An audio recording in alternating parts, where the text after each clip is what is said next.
Welcome back, warriors. It's me, Linda B. Thank you so much for joining me today. Today, I have more Vince Everett Ellison. You all seem to really like him, how fiery he is. He is a powerhouse. You all have to go check out that documentary, Will You Go to Hell for Me? You can check it out at willyougotohellforme.com. Today, we're going to look at this video with him talking about how Black Democrats have made the Democrat Party their God. So we're going, well, how Black Christians have made the Democrat Party their God. Okay, but before we get into it, you know what you have to do: like, comment, share, subscribe to the channel, hit the notification bell. Don't forget to do that at the end of the video. Also, watch the video all the way to the very, very end. And you can email me at chatwithmelindab@gmail.com. And you can follow me on all the platforms, Instagram, TikTok, X, at chatwithmelindab. Now, without further ado, let's get into it. All right, let's get this thing started. Yeah, today we're going to talk about whether Christian Democrats have finally just decided to let the Christian go and just tell the truth about who they really are. That the Democratic Party has become their one true God. Now, why would I say that? Well, I think it's pretty obvious. I mean, our Bible tells us Jesus Christ asked his disciples, can a man have two masters? He answered his own question. He said, no. He'll love one, he'll hate the other. So if you got yourself a dog, right? And there are two men in front of the dog. And both of them are calling the dog at the same time. The one the dog goes to is his master. The one that the dog obeys is his master. When I was a boy, I don't care how many men were around me. When my father called me, that's where I went. As adults, we choose our master. Some people believe that it's a master-slave relationship where, the master beats the slave into submission and the slave has to do what the master says to do. Nah, you always choose your master. You choose who you obey. And the person that you obey is your master. Now, bearing that in mind, you have to ask the question. When it comes down to Jesus Christ and the Democrat Party, who do liberals obey? Who do the Democrats obey? Psh, you don't even have to think twice on that one. They obey the Democrat Party, especially Black Christians. I was reading this thing in Esquire magazine one time, and they was talking about the demographics of the Democrat Party. And they started talking about Black Christians. And they called them Sunday morning Christians. They were only Christians for 2 hours during the week, and that's the time they was at church. And the rest of the time, they were liberals, man. Outside, stone cold liberal. Drinking, smoking, fornicating, fighting, raising hell, stealing. And then they come to church, and they want to do the Holy Ghost dance, talk about how good God been to them.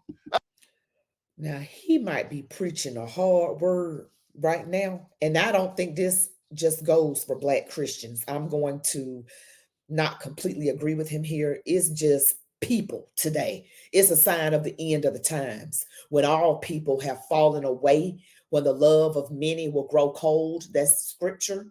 That is the word of God. The love of many will grow cold. The love for God and the love for our fellow human beings. It's just people. I don't want to put a color on it. I'm not going to agree with 100% anybody says, okay? I'm just not. So, but it's true that people, period, no matter what color they are, they act one way in church. Y'all know y'all do it. Y'all know I may slip up every now and then, but you guys, y'all know you do it. I'm just kidding. I'm kidding. Be lighthearted. But, you do. I see it a lot, y'all. I do. I see people fighting and cussing in the church, on the church grounds. I've seen that, not where I go now. I don't want to misconstrue things, not where I attend now. I've seen jealousy in churches, sexual immorality in churches, the pastor sleeping with this one over here, got her pregnant, but he married to somebody else. People getting busy in the pastor's quarters. I mean, this world is in a hot mess. People do not love God. They think just because don't think because you just believe in God and that he exists, that you're just automatically going to go in. You have to submit to the Lord, okay? Submit, surrender, give yourself sincerely to him. Not just say the little prayer at the end. Anybody want to give their life to the Lord? And then you just say this little thing and then you go right back to sinning. And then you get baptized, you go down a dry devil, now you up a wet devil when you come up out of the baptism pool. That is not saved. If it hurts, say ouch.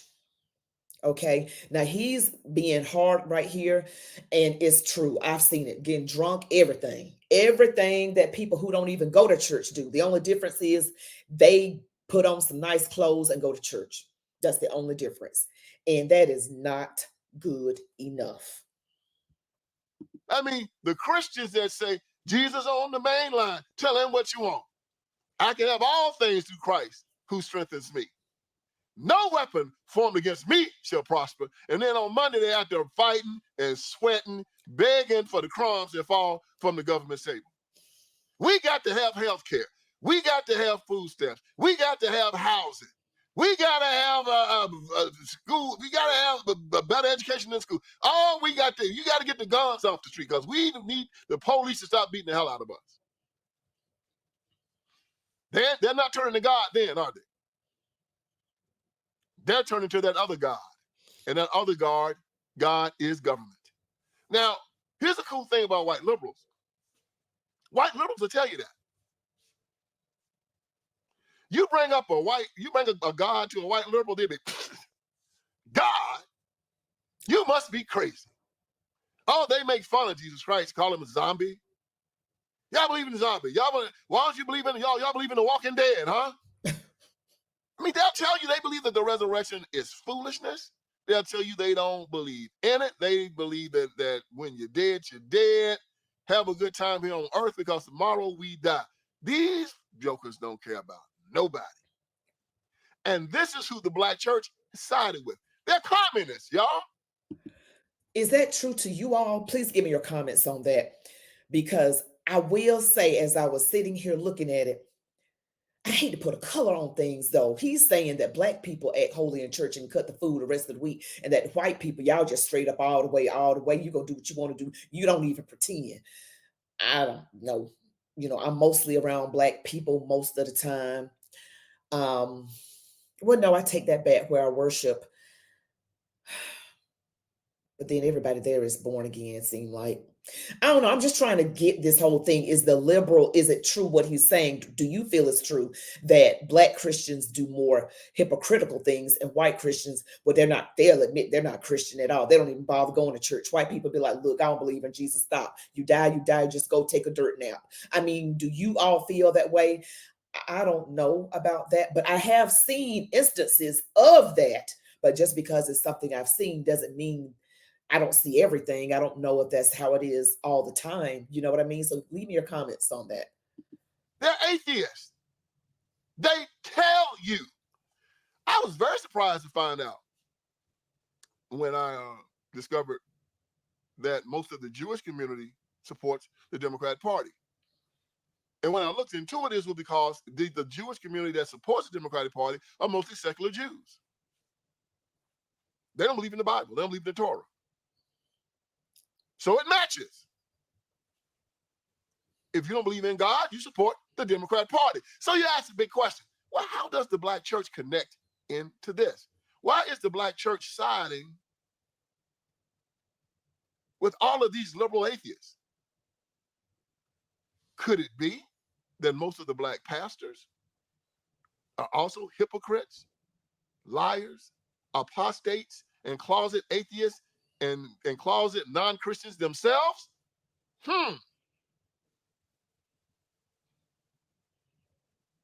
You go into this concept of black liberation theology. in the black church. This crazy concept that it's a communist construct. Yeah, black liberation theology came out of communism. It's a communist construct. And it basically says that Jesus Christ would not have identified with white people because white people were oppressors, and Jesus Christ himself was oppressed, and therefore he would have identified with black people because he was oppressed like black people were. Stop right there. Jesus Christ was never oppressed. You can kill that one, player. When Pilate told Christ, don't you know I have the ability to put you to death? Jesus told Pilate, you have no power over me. You don't take my life. I lay my life down, and when I want it, I'll pick it back up again. Oh, he let it be known. He gave his life up. Nobody took anything from him. So the whole concept of black liberation theology is a lie based upon the fact that Jesus Christ was oppressed. Are you crazy? Nobody oppressed Jesus Christ. So they convinced black people of this lie.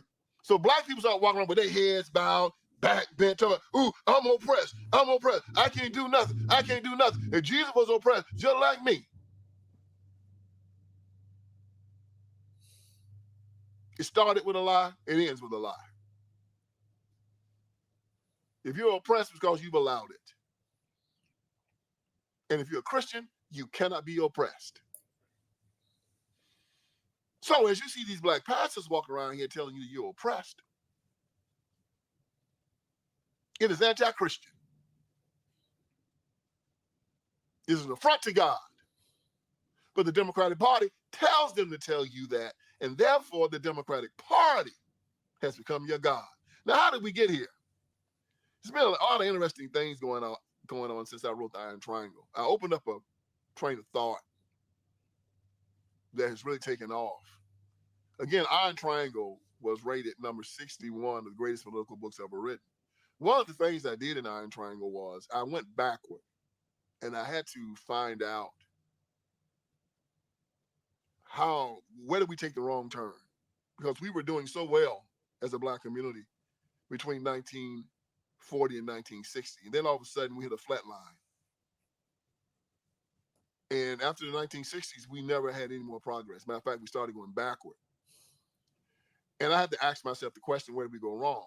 So I dealt with Jesus Christ concept that a tree is known by the fruit it bears. You know, yes, how do you know a false prophet? A tree is known by the fruit it bears.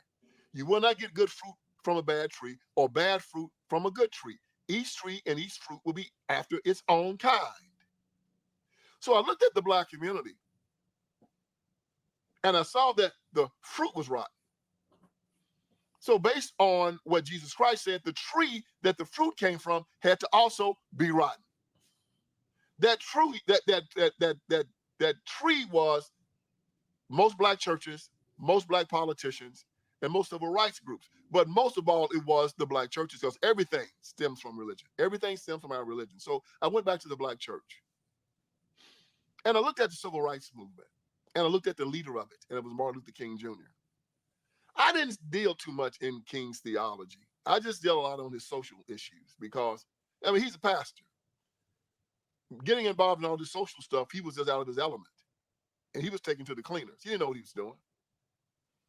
I mean, isn't it obvious he didn't know what he was doing? I mean, black people at the bottom of everything in the industrialized world. I mean, the family destroyed, the schools are terrible, the economy destroyed, fighting in the street, killing in the street, acting a fool in the street. I mean, how much worse can it get? I mean, we about like Haiti in the black community in America, okay?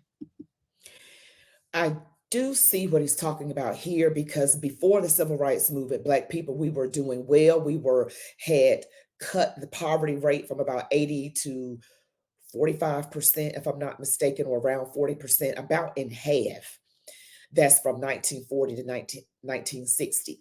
And then it continued to go down, but at a much slower pace. And then crime became a thing. Drugs became a thing. Single parent homes became a thing. Just all this violence and hurting each other in the street, and the schools were bad, and teenage pregnancy is like, that was around 1970. It just went bad. It really did. And I never knew why.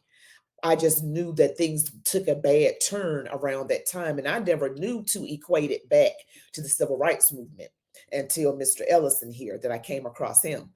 I just didn't know, like, why. Okay, it was good here, and then it just went to mess, right? After civil rights. I couldn't make it make sense. I noticed also that street gangs became a thing right around the early 70s, around 1971, 1972, which is just a few years after the civil rights movement. It seemed like once the Ku Klux Klan stopped murdering Black people, we started murdering each other. And they were like, in my mind, I was like, well, they probably thinking, yeah, we don't have to worry about them anymore. They're killing each other, and they probably fine with it. And I just want us to think better on that. We shouldn't be killing anybody. But I just saw that where, there was so much crime with the Jim Crow laws and the KKK going around lynching Black people. And then we started literally lynching each other.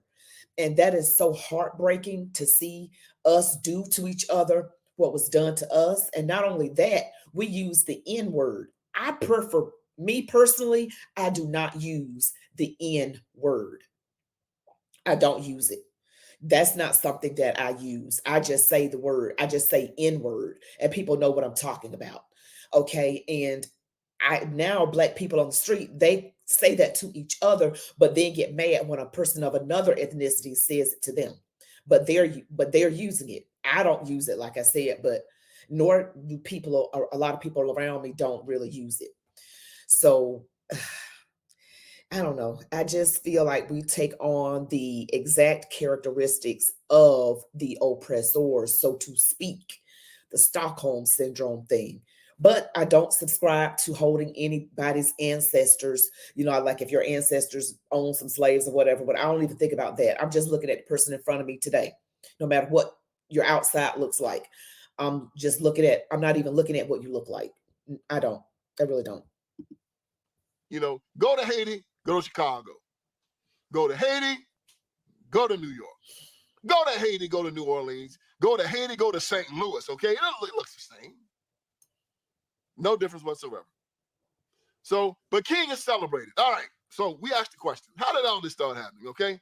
So a lot of guys have been doing a lot of good work on this. Virgil Walker is one. He's done a lot of good work on going back and going over King's papers and asking this one basic question. I understand that King was a failure as a social leader. It's just too freaking obvious. Plus, the fact that liberals celebrate him should show you that he was a failure as a social leader, because when you start talking about liberals and what they want for society versus what conservative Christians want as society, liberals want crack houses, they want prostitute houses, they want they want you to be disarmed, they want drag queens in the schools and all this kind of stuff, and King made all that kind of stuff happen, so they like him, okay? But people have been looking at his speeches, they've been looking at his works, and some interesting things have come out, and there people have said that King was not even a Christian. And if you want to look it up online, you can just Google "was Martin Luther King a Christian?" and you see all kinds of stuff is starting to come up about it, and how, since he was teaching these anti-Christian values have permeated almost the entire Black church. So it was this piece written by this young man by the name of John Horn for this magazine called Discerning History, and it was a interesting question. It was just a question: was Martin Luther King Jr. a Christian? That was a question. I'm going to read you some excerpts from it, and he said that King had an unorthodox theology. This is what he wrote. He said Martin Luther King Jr.'s theology was very liberal. In papers he wrote during his time at Crozet Theological Seminary, he made his views clear.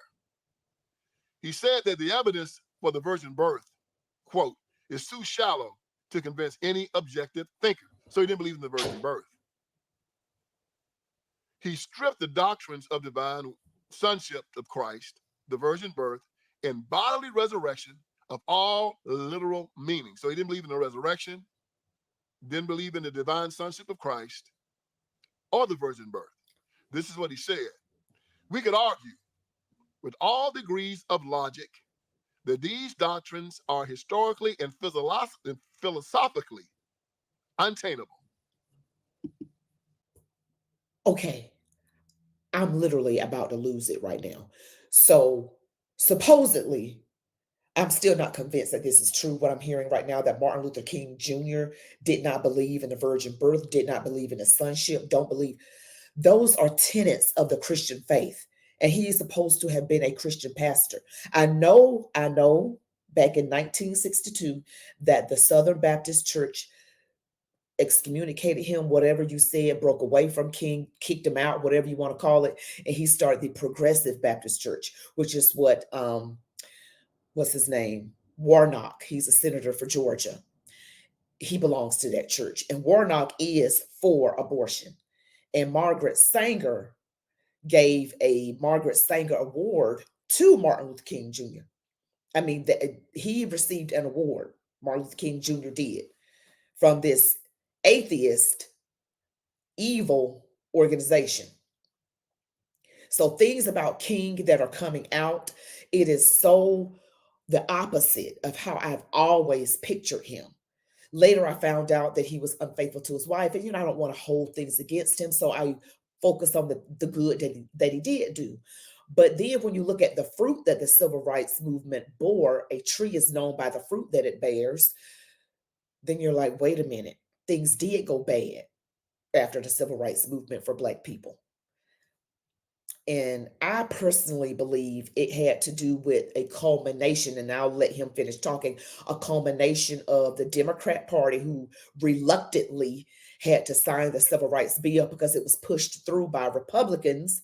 Democrats were filibustering against the Civil Rights Bill and the Voting Rights Bill, but yet Black people vote Democrat. Anyway, I digress. So we had that, and the Democrats figured out a way to get Black people to vote. So they needed someone, and they got to Martin Luther King Jr. and they told him, tell the Black people, get them together to go vote, and of course vote a certain way, right? You got to vote a certain way. So that's what happened, and it hurt our community because the Democratic Party is for the party of welfare, the party of racism, Ku Klux Klan, and Jim Crow laws and slavery and all of that. And the parties did not switch. So because there are too many similarities to the Democrat Party of old to the Democrat Party of today, 2024, and years prior to that as well. So something to think about. We could argue with all degree of logic that these doctrines are historically and philosophically untainable. Untainable. In another paper, he wrote, and this is a quote, a supernatural plan of salvation, the Trinity, the substitutionary theory of atonement, and the second coming of Christ are all quite prominent in the fundamentalist thinking. Such are the views of the fundamentalists, and they reveal that he is opposed to theological adaptation to social and cultural change. Amid change all around, he is willing to preserve certain ancient ideas, even though they are contrary to science. So he says that the supernatural plan of salvation, the Trinity, is a substitutional theory of the atonement and the second coming of Christ are all quite prominent in fundamentalist thinking. And he said that these views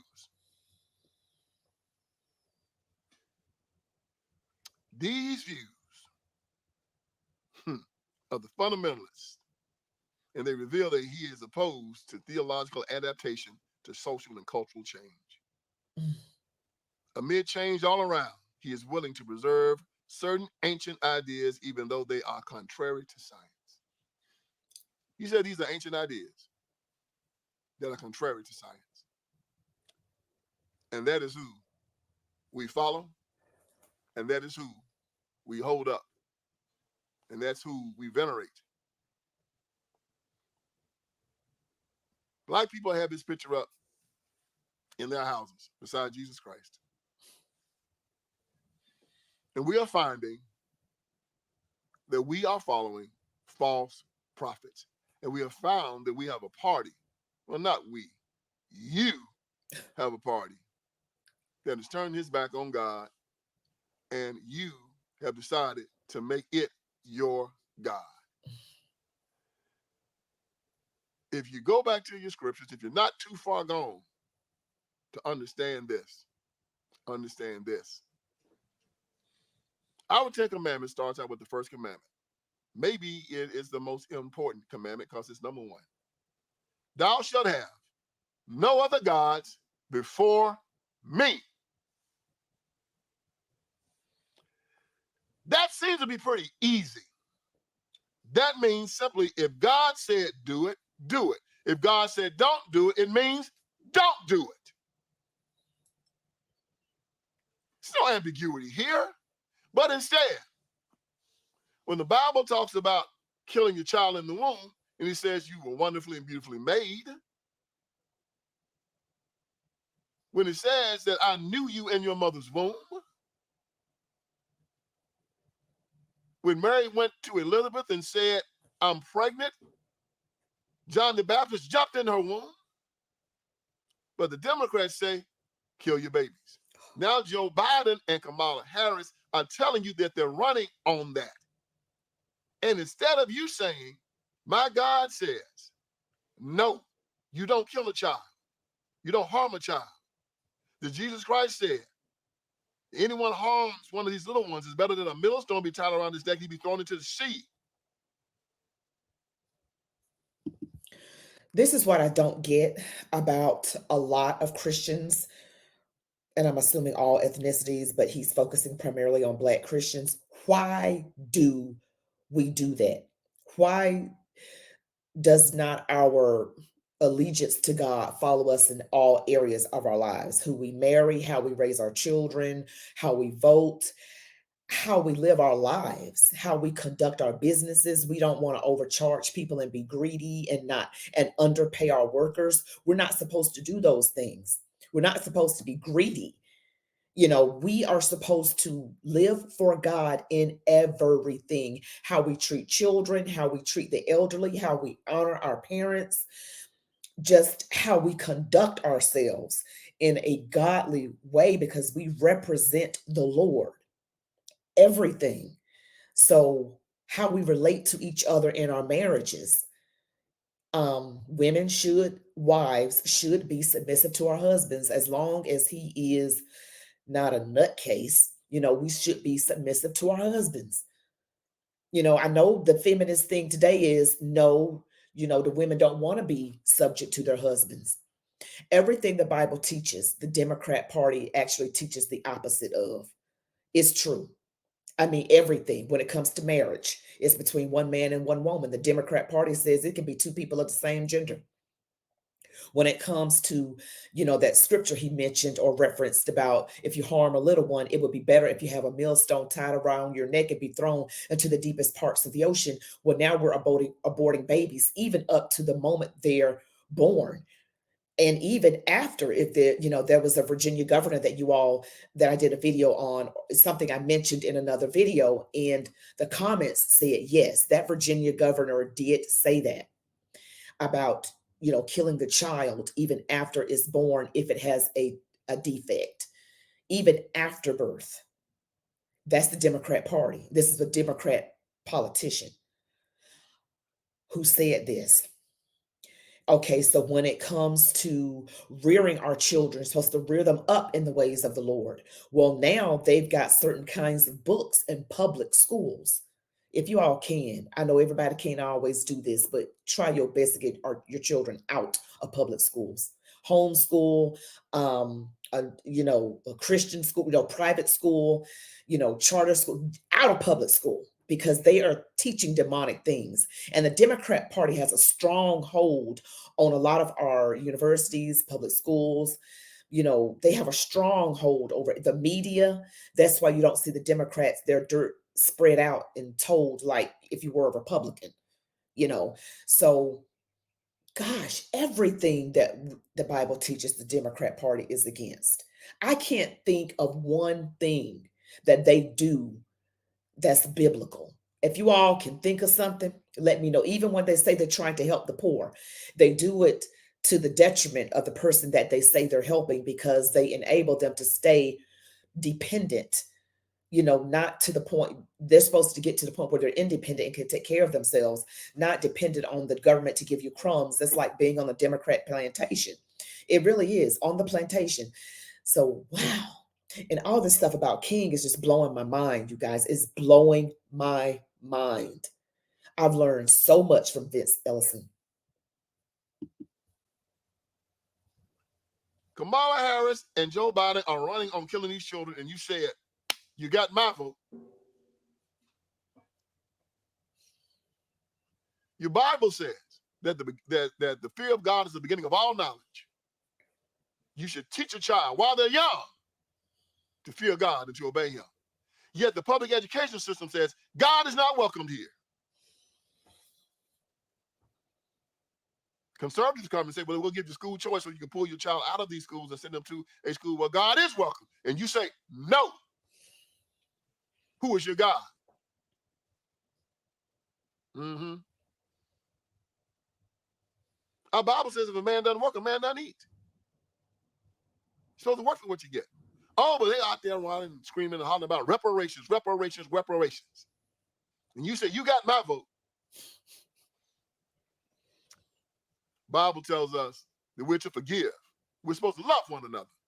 Give forbearance to one another. Forgive one another. But every time we turn around, oh, you hollering about what happened in the past. Oh, what they did during slavery.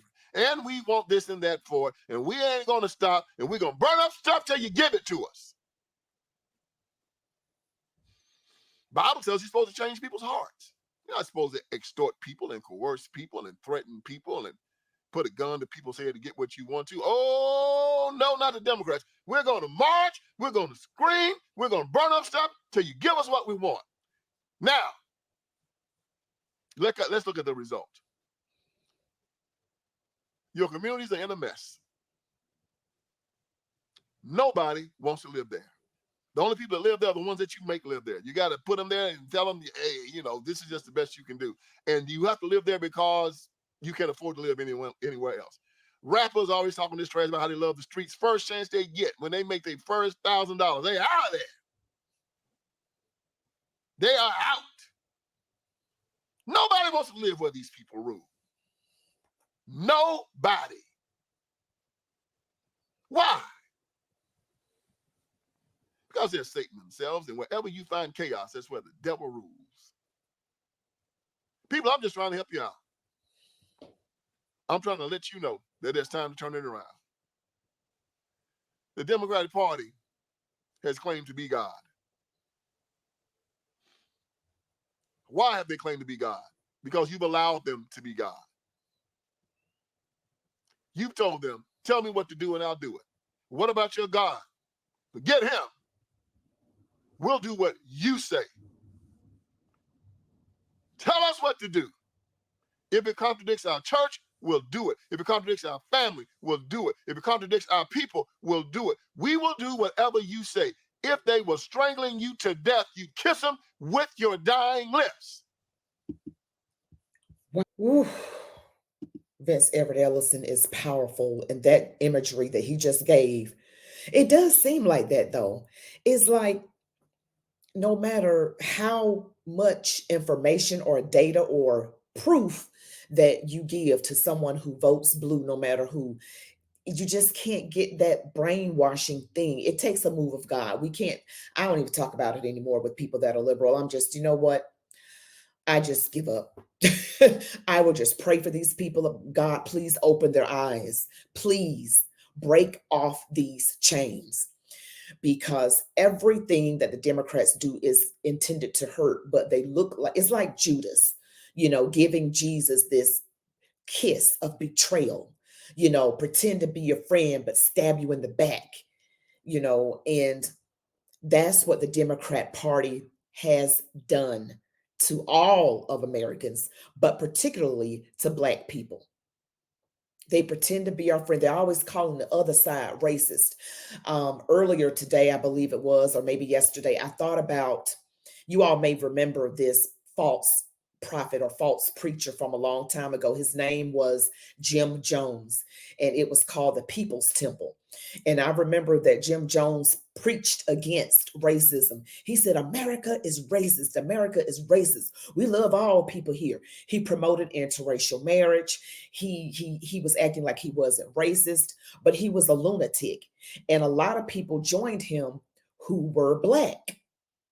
These people were Black, and they ended up dead in the South American jungle of Guyana, drunk some poisonous cyanide-laced Kool-Aid. All these Black people that were following him because they thought he wasn't racist. But somehow all these Black people lost their lives. A large portion, I think over 50% of those people were Black, mostly Black women, and a lot of children as well. So you can't follow people who have these ways of speaking, who are charismatic with their words, and they get you all fired up. And then, they're saying they're racist, they're racist, they're racist. And then look what they should have just stayed where they were, because they wouldn't have been dead so soon. And this happened in the late 1970s. I saw a documentary on it back in the early 2000s. So we have to be careful about who we follow, who we listen to, because a lot of these false teachers out here, these preachers are horrible. They're really not, a lot of them, I don't know what the percentage is, but a lot of them are not called to even be preachers. They saw an opportunity to be aggrandized and, lifted up and respected, and to get money and things of this world, and they have all this stuff while their congregation takes the bus to church, and they're riding around. They got several cars, living in a 10,000 square foot home. What kind of sense does that make? If your leader is living like that and most of the congregation is poor, that's a bad sign. It is what it is. If it hurt, say ouch. Well, you all, thank you so much for watching my video thus far. Don't forget to like, comment, share, subscribe, hit the notification bell. You all be blessed. Have a blessed day. And as I always say, march on, warriors.